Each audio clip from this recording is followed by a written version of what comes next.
이미 우리 아이들은 몸으로 느끼는 거예요. 네네. 활동해야지. 그리고 신체적으로 많이 뛰어놀고 함께 해야지. 그리고 재밌는 거, 신나는 거 상상 많이 하고 상상한 걸 엄마나 친구들하고 많이 나눠야지. 언어적으로. 이런 놀이 활동들을 하게끔 조건화가 돼 있어요. 그거를 막고 앉아서 단어를 외워라. 그걸 막고 앉아서 계산 문제를 풀어라. 이렇게 하는 건 저는 정말 위험하다고 생각해요.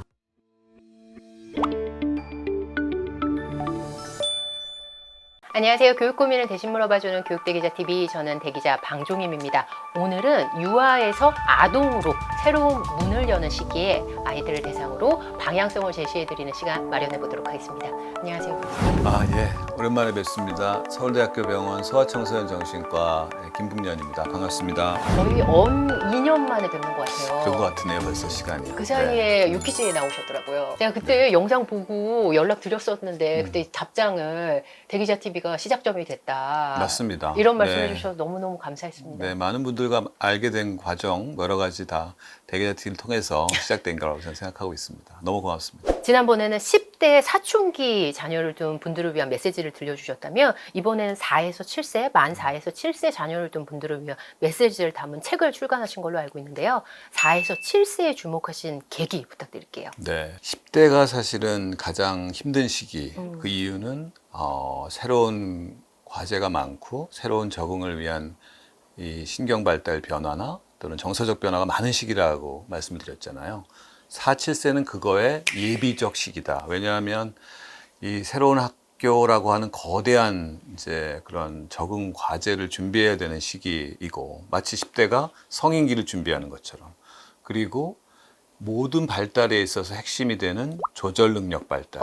10대도 조절 능력에 가장 어려움을 많이 겪는 시기잖아요. 네네. 전두엽에 가지치기 때문에. 4세부터 7세도 가장 뇌의 다이나믹한 변화들, 특히 조절 능력 발달과 관련된 부위들의 변화들이 많기 때문에 그로 인한 발달적 성취를 잘 하지 못할 경우에 상당한 어려움을 또 겪을 수 있는 시기이기 때문에 그렇고요. 또 한편으로는 굉장한 기회의 시기죠. 인지적으로 아주 명석해지고 또 사회적 기술도 발달하고 정서지능을 획득하고 마음을 읽을 수 있는 능력들이 시작되고 또래들과 협동할 수 있는 능력이 시작되는 때고. 이를 4에서 7세를 사춘기의 예고편이다. 어떤 면에서는 그렇습니다. 이렇게 표현하셨더라고요. 기질이 마음껏 표현되는 때거든요. 4세, 7세 때는 드디어 이제 활동성이 올라가고 신체 활동, 정서 활동, 인지 활동, 그리고 대인관계 접촉이 확 넓어지는 유치원에서의 적응과 경쟁, 협력 이런 게 시작되는 때이기 때문에 그런 부분들의 표현들이 정말 많아지니까 그걸 잘 돌보시고 챙겨주시면 정말 좋은 발달을 이루게 되고, 그거를 이제 좀 어떤 면에서 잘못 이해하시거나 부모님 주도로 너무 하시게 되면 오히려 아이가 위축되거나 힘든 경험을 할 수 있는 그런, 어떻게 보면 양날의 어떤 그런 시기다 이렇게 볼 수 있습니다. 교수님을 찾아오는 네. 4에서 7세 자녀를 둔 부모님 같은 경우에는 이 부분에서 어떤 부분을 좀 고민하시고 걱정하시기 때문에 찾아오실까요? 많이 굉장히 보시는 사례. 중요한 질문이신데요. 크게 저는 두 가지 스타일이 있으신 것 같아요. 한 부분은 진짜 그전부터 발달에 어려움이 있었던 분들이죠. 네네네. 그러니까 태어나서 언어, 또 인지, 사회성 발달을 경험하면서 어려움이 있었다가 그 부분에서 이제 학교 적응과 관련된 준비가 시작되면서 또 활동성이 늘어나고 신체 활동력이 굉장히 증가되고 하면서 좀 더 힘들어져서 네, 이걸 어떻게 도와줘야 되나요?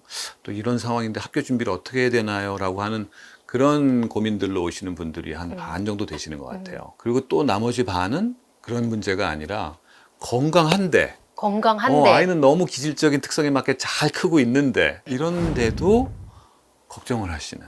어떤 부분이 걱정일까요? 과연 우리 아이가 이 유치원에서의 적응하는 만큼 학교 적응을 잘할까? 또는 그 아이 기질 때문에 유치원에서 조금 아이들 만나는 거를 좀 적게 만나고 발표를 좀 적게 하고 조금 소심한데 그거를 부모님은 뭔가 이 아이한테 문제가 있어서 그런 건 아닐까? 그 아이의 기질적인 발현들을 부정적인 눈으로 보시게 되면서 그 아이한테 어떤 문제점을 자꾸 찾으려고 하시는 그런 부모님들도 많이 오시는 것 같아요. 4에서 7세가 특징적으로 보면 사실 원의 이제 본격적으로 가는 시기잖아요. 네. 이때부터 부모님들의 고민이 사실은 시작되는 것 같아요. 그렇죠. 이제 3세, 4세가 되면서 만으로 특히 4세쯤 되면은 네네. 본격적으로 이 아이들에게 주어지는 과제가 있고 맞습니다. 네. 또 학습적인 부분이 또 일부 강조가 되기도 하고 음. 또 또래 간의 소통이나 또래 간의 협력 또 좌절에 대한 인내를 어느 정도 하느냐에 따라서 이 아이들이 원에서 보이는 여러 가지 행동상의 네네. 문제점들이 나타날 수 있는 시기이기 때문에 이런 걸 하다 보면 그런 부분들 때문에 생기는 문제들이 드러나는 시기이고 또 어떻게 보면 아이들 입장에서는 과제가 생기다 보니까 부담이 커지고 갑자기. 그게 자기 조절로 잘 연결돼서 네네. 과제 수행과 관련된 성공 경험으로 연결되는 경우에는 문제가 없는데 음. 자기 조절의 발달이 조금 지연돼 있거나 그런 맥락 속에서 사회적 또래 관계나 선생님과의 관계에서 미숙한 모습 보이거나 하면은 그거에 대한 부모님의 반응, 선생님의 반응에 따라서 아이들이 위축될 수 있고요. 성공 경험을 많이 해야 되는 그런 중요한 시기인데 오히려 좌절과 실패, 그로 인한 두려움, 그로 인한 사회적 위축 이런 쪽의 경로로 가게 되면 그 아이가 갖고 있던 좋은 능력들을 예. 발휘하기가 어려워지는 상황이 될 수도 있거든요. 네네. 부모님의 입장에서 좀 생각을 해보면 4에서 7세 요즘에 원 선택하는 것도 굉장히 많이 고민을 하시고 선택하시거든요. 아이가 거기 원에서 생각보다 잘 적응을 못한다든지 어떤 부모님의 기대치에 부응을 하지 못하면 그때부터 고민이 시작되는 것 같아요. 그래서 앞으로 학교 맞습니다. 가서도 잘 적응할 수 있을까? 정말 아이의 특성, 예. 관심, 기질 이런 거에 어느 정도 맞춰져 있는가는 저는 좀 의문이라고 생각해요. 물론 어머님들은 최상의 네. 또 가장 평도 좋고 선생님들도 우수하고 거기서 나오는 부모님들의 피드백도 좋은 곳을 선택하시려고 노력하시리라는 건 잘 압니다. 네. 그런데 과연 그런 원이 그 아이한테 가장 맞는 것이냐는 별개일 거라는 거죠. 그러면 어떤 부분을 좀 더 고려해야 될까요? 저는 그 아이에게는 그 아이의 활동성, 활동성. 네, 그러니까 커리큘럼을 보실 때 네. 이 아이가 신체적으로 아주 활발한 아이라면 학습적인 요소, 특히 외국어를 가르치는 이런 쪽은 사실은 맞지 않을 수도 있다. 네. 그러니까 그 아이가 언어적인 능력이나 이런 게 0세, 1세, 2세, 3세를 거치면서 상당히 긍정적인 모습들을 많이 보이고 관심도 많고 네네. 그걸 활용하는 어떤 기회도 잘 갖고 따라오고. 있고 예, 잘 예. 따라오고 한다면 그때는 가능하지만 다양한 언어들도 배울 수 있는 것이 좋지만 네네. 그 아이가 신체 활동성이 아주 높은 아이고 그런 언어적인 능력보다는 활동 능력을 통해서 자기를 드러내는 걸 좋아하고 예. 운동 능력이 우수한 아이들, 시지각적인 협응이나 예술 능력 같은 게 우수한 아이들, 이런 아이들은 사실은 그런 학습적인 게 많은 프로그램을 갖고 있는 곳에서는 많이 힘들 수도 있겠구나. 맞지 않을 수 있겠다. 네. 아무리 좋은 곳이라도 우리 아이랑 맞지 않는 곳이 있을 맞지 수 않는 것. 있다. 맞아요. 그거는 사실은 그 아이한테 도움이 안 되는 곳이죠. 그리고 만약에 네. 거기서 적응하지 못한다고 하더라도 우리 아이가 문제가 있다고 판단할 수는 판단해선 없다. 이 시기 4에서 7세 이런 걱정이 또 부각되는 건 사실 4에서 7세가 이전에 0에서 3세와는 확연히 좀 다른 것 같아요. 많이 자기 달라지죠. 주장도 확실히 네. 강해지고 이때부터는 신체도 활발해지고 활동도 많아지고 네. 그런 부분이 더 부각돼서 4세부터의 브레인 이미징을 저희들이 기능적 영상을 찍어보면요. 베이슬라인이라고 하는 특정한 활동을 하지 않을 때의 뇌 활동성도 네. 그 신경 활동성이죠. 네. 뉴런의 액티비티가 그 3세 때보다 4세 때 넘으면서 거의 120% 정도 증가돼요. 그러니까 예. 활동성 자체가 어마어마하네요. 굉장히 많은 거예요. 그럼 어느 영역들이 좀 많이 나타나는가 봤더니 시각과 관련된 영역하고요. 예. 감각 운동 영역하고요. 예. 그것과 연결되어 있는 운동 조절 영역하고요. 이런 부분의 영역. 그리고 언어와 관련된 수용, 표현 언어 관련된 부분하고 시지각 운동이 연결되는. 그러니까 우리 뇌에서 이 시기 때 아이들에게 가장 필요한 게 뭔지를 가르쳐 주고 있어요. 제가 볼 때는. 운동을 활발하게 하고 오. 눈으로 보고 감각적으로 느끼는 걸 연결할 수 있게 도와주고 네네. 만들기 하는 거. 인체 신비네요. 네, 그런 걸 할 수 있게 도와주고 동시에 이 아이들로 하여금 언어적인 활동이 정서적인 영향에 미치는 부분이 많으니까 그 경험들, 그건 결국 상상력과 역할놀이, 놀이 활동이에요. 네. 그거를 많이 하게끔 되어 있는 부위들이 굉장히 활성화가 증가돼 있어요. 즉 이 말은 놀이를 해야 된다. 네, 당연히. 저는 놀이를 하셔야 된다. 아. 그리고 네네. 하셔야 된다는 당위를 얘기하지 않더라도요. 네네. 아이의 몸이 그걸 합니다. 브레인의 액티비티가 그런 식으로 활성화된다는 것은 이미 우리 아이들은 몸으로 느끼는 거예요. 네네. 활동해야지. 네. 그리고 신체적으로 많이 뛰어놀고 함께 해야지. 그리고 재밌는 거, 신나는 거 상상 많이 하고 상상한 걸 엄마나 친구들하고 많이 나눠야지. 언어적으로. 네. 이런 놀이 활동들을 하게끔 조건화가 돼 있어요. 몸이 그리고 원하는 거네요. 몸이 그걸 따라하게 돼 있죠. 와. 그거는 누구도 막을 수가 없어요, 사실은. 네네. 그거를 막고 앉아서 단어를 외워라.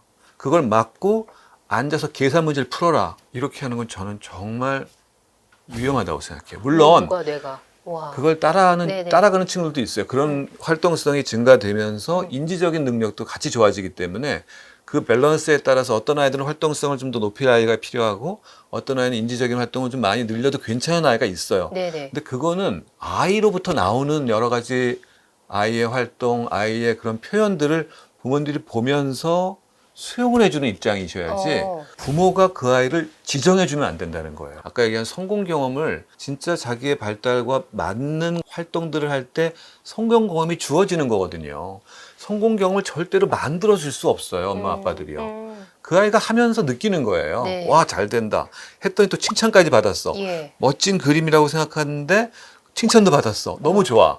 그리는 게 재밌어서 했는데 칭찬 받았어. 너무 좋아. 이런 경험들이 쌓이는 거지. 네. 자, 그림 여기서부터 시간 여기까지. 가져보자. 이렇게 그리면 안 되지. 어. 이렇게 그려야지. 그래서 받는 칭찬은 자기 칭찬이 아니에요. 긍정적 성공 경험은 동기부여에 영향을 주고 더 재미있는 네네. 걸 더 추구하게 되고 그걸 통해서 아이가 나중에 공부 머리가 되는 공부의 뇌를 만드는 핵심은요. 동기와 인지 활동이 결합될 때거든요. 동기와 인지 활동이 결합될 때. 네. 네. 그 동기를 만들어줘요. 동기를 그 만들어준다. 동기.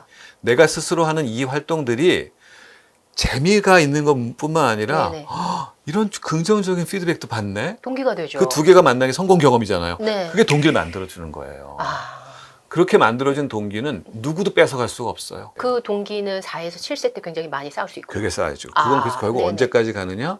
청소년기까지 가요. 4에서 7세 이 시기에 뇌가 어떻게 우리 아이한테 적용되고 있는지를 좀 구체적으로 여쭤보려고 하는데요. 4에서 7세 뇌 발달의 핵심을 조절 능력이라고 강조하셨어요. 그렇죠. 조절 어떤 능력이죠. 의미일까요? 그 조절의 의미는 크게 몇 가지로 나눠지는데요. 네네. 첫째는 감정과 관련된 부분들. 감정의 발달은 처음에는 감정을 자기가 스스로 인식하는 것부터 시작이 돼요. 그렇죠. 불편한 때 막 애들은 울고 떼를 쓰면서 그냥 그걸 돌봐주는 부모나 선생님으로부터 위로받고 극복하잖아요. 네. 근데 48개월 시기쯤 되면 자기가 어떤 상태의 감정을 느끼고 있다는 걸 인식하고 표현할 수 있게 돼요.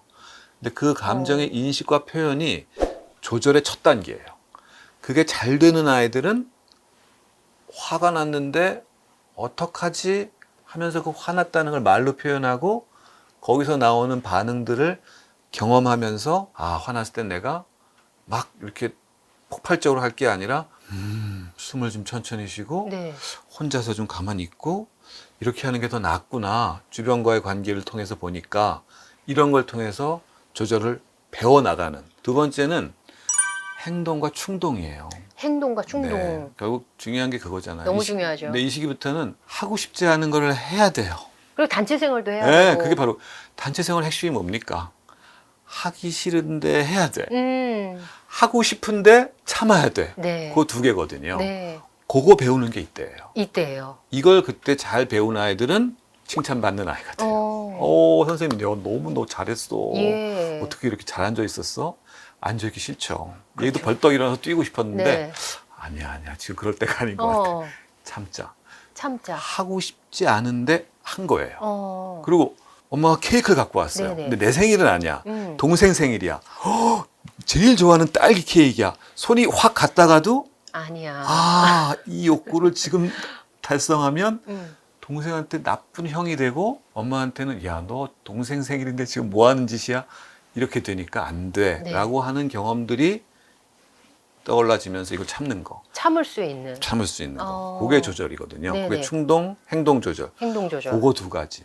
그거 두 가지의 핵심이 이 만 4세부터 본격적으로 만들어지고 그게 의식적으로 남게 되고 기억에 남게 되고 그게 처벌과 보상이라고 하는 주변 예. 부모 선생님과의 관계 속에서 녹아내게 되고 아예 체화되기 시작합니다. 예. 이 조절 능력을 부모님이 아이가 원활하게 키울 수 있도록 도울 수 있는 방법의 핵심으로 놀이를 강조해 주셨거든요. 맞아요. 이게 그게 어떤 중요합니다. 연관성이 있을까요? 우리 뇌는 두 가지가 서로 보완적으로 같이 나타나요. 흥분성, 네. 흥분성 신경 발달 회로하고요. 예.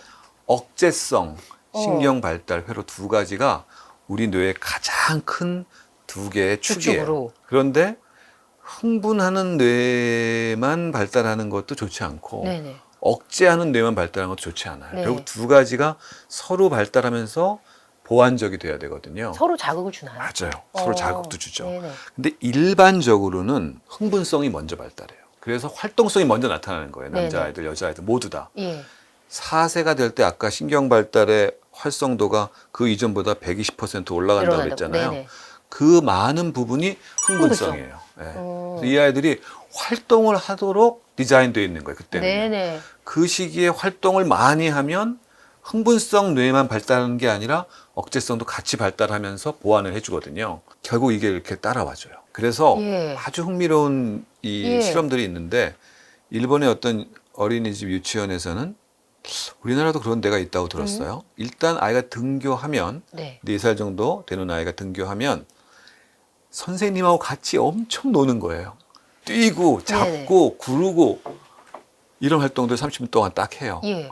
그리고 선생님의 간단한 오늘의 뭐 할 일 수업에 들어가요. 예. 그렇게 신체 활동을 확 늘려주고 나서 수업을 한 그룹의 아이들이 훨씬 더 수업 참여도도 좋고 수업에 대한 관심도 표현을 많이 하고 선생님이 아이를 지도하기도 훨씬 수월했다는 거예요. 굉장히 인상적이네요. 네. 흥분을 이렇게 높여놓으면 그렇죠. 앉아서 이 학습을 안 할 것 참여하는 같죠? 게 떨어질 훨씬- 것 같은데요. 맞습니다. 근데 그 활동이 충분하다는 전제가 있어요. 와. 그러니까 30분이에요. 그걸 5분만 하고 앉아놓으면 아마 다를 부족해요. 거예요. 근데 이때 실컷 아이의 에너지를 발산한다. 이거를 부모님이 어떻게 좀 체감할 수, 뭐 기준치가 있을까요? 근데 아마 주말 같은 때 이제 같이 좀 놀아보시면 알 것 같아요. 아이마다 달라요? 다르죠. 아, 어떤 아이마다 아이는요, 다르군요. 우리가 저기 네네. 6살 아이들한테 액티그라프라고 해서 이렇게 만보계 있잖아요. 네네. 이걸 발목에 채운 적이 있어요. 예, 예. 하루에 4km도 못 가는 애들도 있고요. 네. 예, 그 만보계에 찍히는 거리가 10km. 10km까지 찍히는 애들도 있어요. 와, 10km면 다르군요. 어디냐면 여기서 대학로잖아요, 여기가요. 예, 예. 여기서 어디까지 가야 출발을 될까요? 해요. 예. 쭉 가요. 종로 지나죠. 네네.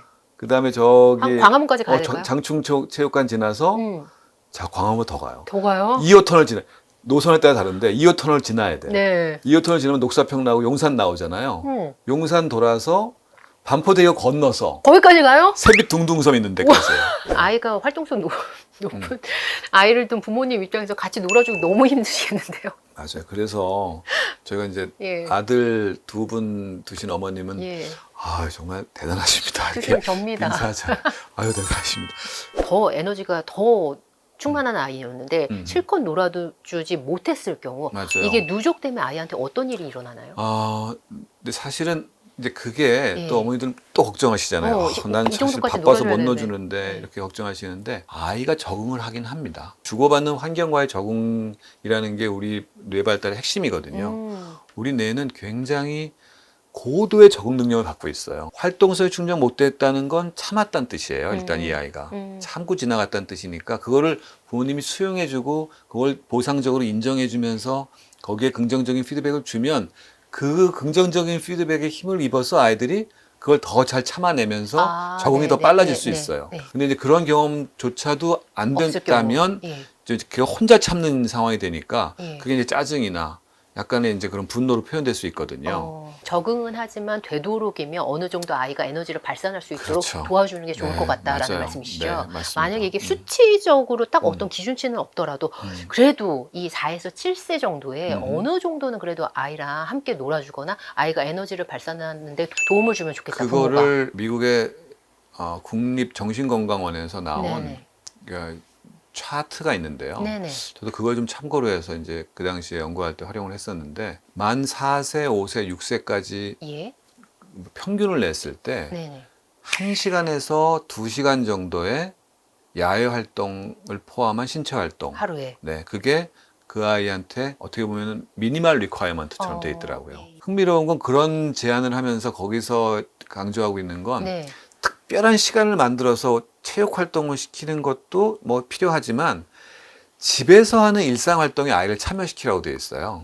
그러니까 이제 예를 들어 네네. 미국 같은 경우는 이제 잔디 깎기 같은 걸 해야 되잖아요. 예, 예. 우리는 이제 잔디 깎을 게 없죠. 없지만 그럼 우리는 뭘 할 수 있을까? 네. 방바닥 청소 같은 거 좋다고 생각해요, 저는요. 4에서 7세에 할 수 있을까요, 그게? 저는 물론 잘하길 기대하면 안 되죠. 옆에 야, 너 왜 이렇게 이거 대충 닦았어? 막 이러면 안 되죠. 엄청 혼내는 거 근데 그러면 안 되고. 그냥 아이랑 같이 이렇게 이거 있잖아요. 이렇게 네네. 그 깨끗한 걸레 이렇게 해가지고 음. 쭉 미는 거. 네네. 쓰레기 버리러 갈 때 같이 가라. 같이 가고. 가정 내 활동에서 아이가 참여해서 칭찬받을 수 있는 것들을 네. 운동의 어떤 하나의 요소로 삼아라.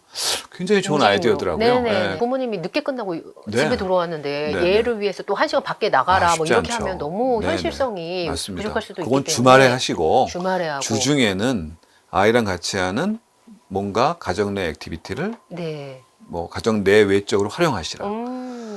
그래서 걔도 가정 안에서의 자기 역할도 좀 찾을 수도 있고. 그렇죠. 소속원으로서. 맞아요. 그러니까 결국에는 어떤 한 아이가 유치원 학교에 적응하는 과정을 보면 역할에 대한 이해와 역할을 익숙하게 만들어주는 과정이 핵심이거든요. 초등학교 아이들 중에 이제 외래 올 때 저는 꼭 물어보는 게 무슨 과목을 좋아하고 무슨 과목 싫어하는지 꼭 물어보거든요. 그게 아이의 약간의 성향도 보여주고요. 네. 또 인지적 특성도 보여주고 그 아이한테 부모님들이 어떻게 도와주고 있는지도 좀 이해할 수 있게 해주는데 수학 싫어요 하는 애들은 수학 여기서. 많이 하는 아이들. 선행 많이 한 친구들이에요. 그래서 그 아이들이 수학을 원래 못하는 아이가 아닐 가능성이 높은 거예요. 대기자 TV